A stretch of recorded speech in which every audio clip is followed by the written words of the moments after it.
आज हनुमान जयंती आहे।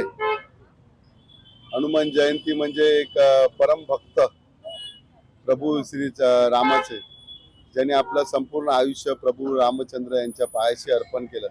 जिथे जिथे प्रभू रामचंद्र जातील तिथे तिथे श्री हनुमान आमचे त्यांच्या बरोबर जायचं। म्हणजे कौरव पांडवांच्या युद्धामध्ये सुद्धा रथाच्या टोकावरती हनुमानाचा होता म्हणून अर्जुन, म्हणजे शेवटी जाताना युद्ध संपल्यानंतर श्रीकृष्णाने गाथा सांगितलं, त्यामध्ये अर्जुनाला सांगितलं हे युद्ध तू एकट्याने जिंकलं नाही, या युद्धावरती जी काही शक्ती होती ती शक्ती सगळी हनुमंतांनी स्वतःवरती जरून घेतली, म्हणून तुझ्या रथाला काय झालं ना।